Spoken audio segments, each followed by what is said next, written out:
That show is history. In the end, aren't we all?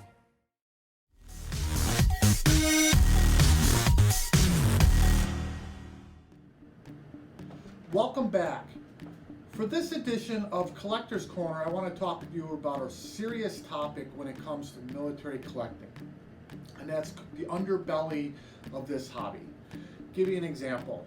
I was at a local flea market a couple days ago, and I saw a box of German World War II items, and I was going through the box, and I discovered this beautiful gold World War II wound badge. The price was about $200, which is very common for that particular type of wound badge, and I turned it over, and it was semi-hollow. And I quickly realized that it wasn't a gold wound badge, but it was actually a black early war wound badge. It was made out of brass, and all the paint had been stripped off of it to make it appear to be a gold, more rare version of it, which is obviously worth more. Now, in most cases, if I were to buy this, they would believe, oh, I got taken and buyer beware and it's my own fault, and that's the end of it. But in this case, I tried to tell the gentleman that it really was a black wound badge, and he gave me this story about how he did his research and he's been doing this forever and he knows it's a black wound badge, and what am I trying to do, trying to make me feel like I'm the moron. And I immediately put it back, because obviously I don't want to deal with any dealers who are very uncredible. And I can tell you there are a lot out there. I have had people bring me World War I German tank badges, and that were completely fake or fantasy pieces. That in one case they had SS ruins on it. I've had tons and tons of stuff coming through the store where it was purchased and they believed it was something that it was not. And in many cases, these are high dollar items. And you think you're out the money, and oh well, and I should have known better. But you actually do have recourse. Now, to get started, the first thing you should always do whenever you deal with a dealer is get a business card. Why? Because on the business card, it has all their information. Probably an address for their store, or a way to get hold of them, their name, everything you would need if you have an issue later. The other is ask them if they have a return policy. Here, I will give you your money back for any reason. I once had a gentleman who bought a helmet. I think he had regretted his decision. It was an over $200 piece. He claimed one little piece of metal in the chin strap was replaced, not the entire helmet, not just one little tiny clip. Without question, I gave him his money back. I had the helmet reevaluated by other people I know. We all agreed that the helmet is 100% real, and eventually the helmet did sell, but when it sold, I told the person that it was returned, and this is what they said about it. And he looked at the piece and said, well, it's clearly real, and I don't have an issue. But credible dealers will stand by their decisions.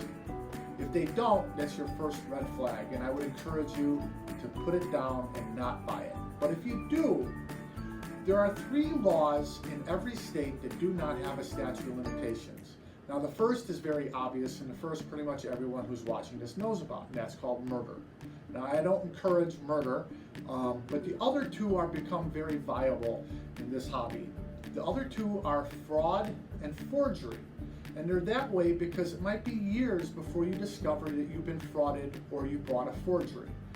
Now, in many cases, forgeries apply. In this case, this gold wound badge was a forgery. It was a black wound badge that was modified to make it look more valuable, try to get more money out of a person. But the person selling it was committing the act of fraud. Now, I could say that because he made it very clear to me that he was a professional and he knew what he was talking about. Well, in this case, take it back. And if they don't give you your money back, do not make a scene. Remember, you already got their business card. Find a police officer or go to a local police office and swear a complaint and have them charged with fraud or forgery. You know, show them the item. You probably have to give up the item as evidence. But in that case, they'll be charged for it, but you won't get anything out of it. The other thing that you could do is then go to your local courthouse and discover what the process to file a small claims action here. Here in Kenosha, for $75, I could file a small claims court case up to $5,000. And trust me, in this case, I start out with $200 for the moon badge, my time to drive to Wilmot, the flea market, my time to go back there and confront him, time to, maybe there's a fee in charge in filing the police statement, there's definitely a fee charged in filing the court action. By the time this is all said and done with, I could probably get pretty close to $5,000. But the point of this segment is to understand that if you are dealing with someone who claims to be a credible dealer, who provides you a business card, who you perceive as an expert, and that's not whether they are an expert, it's whether they make you believe that they are an expert, you do have recourses if they take advantage of you. And unfortunately, if you've been in this hobby long enough, you know that there are some uncredible dealers out there, and I'm sure that everyone can tell me about a story in which they were taken. The point of this is to know that you have a recourse, that you're not, buyer beware does not work in today's environment, and that you can actually hold these fraudulent collectors and dealers accountable to their decisions. If you'd like to know more, want to tell me what you think, you can please email us at thatshowhishistory, and I hope you find this segment useful.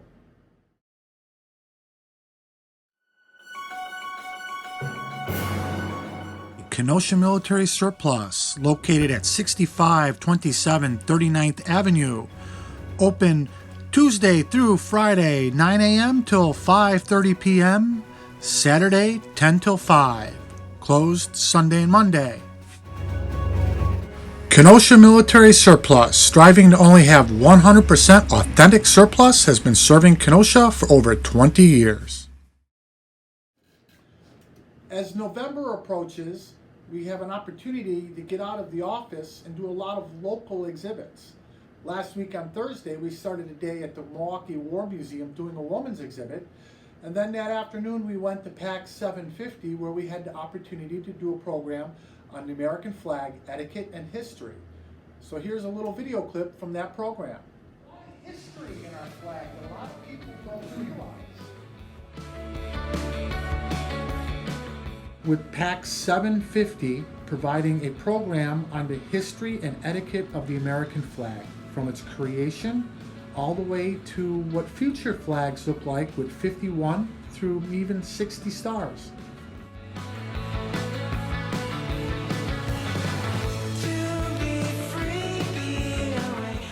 The program included examples of flags from 45 all the way through 50 stars. Here, the Spanish-American War 45 star has the stars sewn on backwards.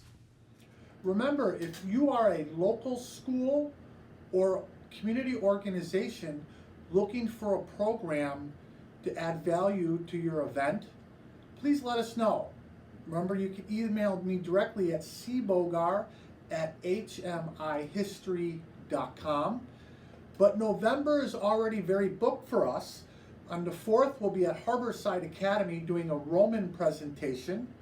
On the 11th, Prairie Lane School doing another flag etiquette for Veterans Day and how to fold the flag and what the 13 folds of the flag mean.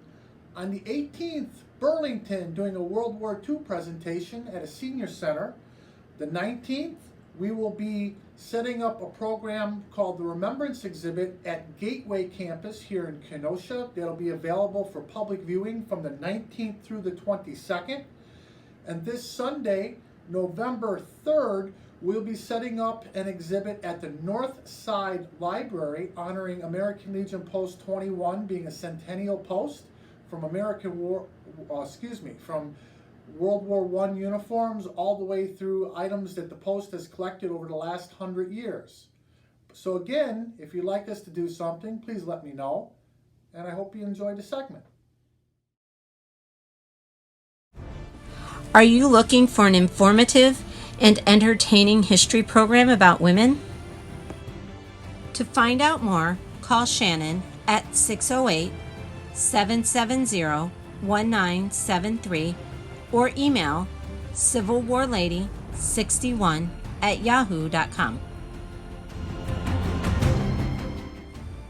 But remember, if history's that mystery, come talk to me.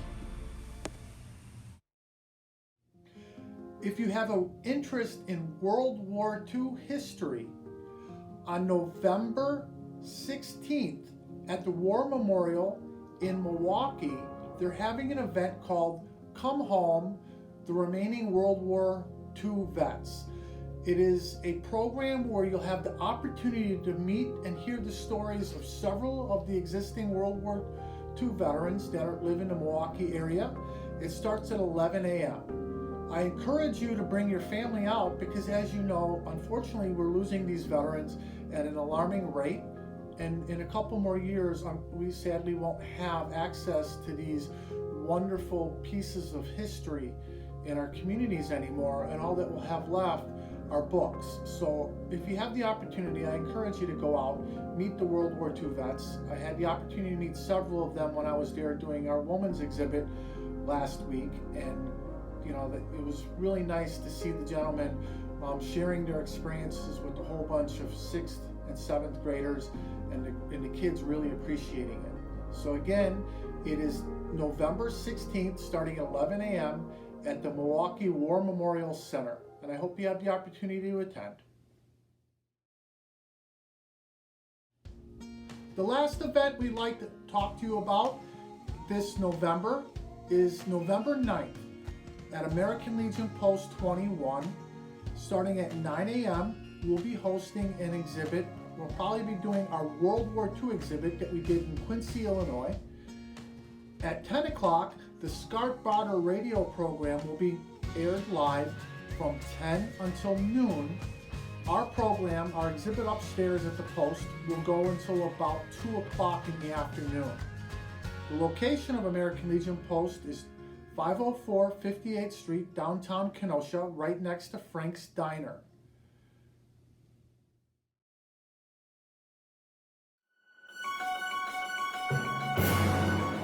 Kenosha Military Surplus, located at 6527 39th Avenue. Open Tuesday through Friday, 9 a.m. till 5:30 p.m. Saturday, 10 till 5. Closed Sunday and Monday. Kenosha Military Surplus, striving to only have 100% authentic surplus, has been serving Kenosha for over 20 years. Well, this concludes this episode of That Show is History. I know this is only a half episode. It's more of a calendar of events.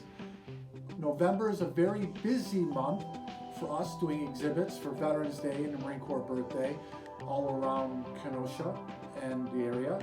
I encourage you to, if you're not in the Kenosha area, to come out and find a local veterans organization that's hosting a Veterans Day event and attend the event.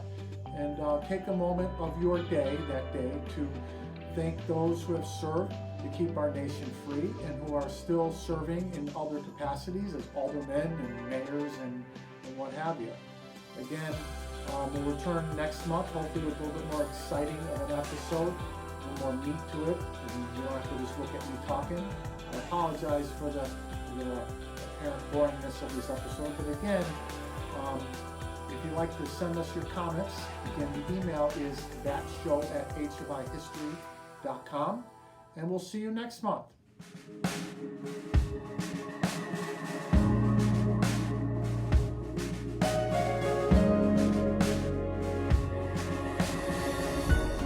That show is history. In the end, aren't we all?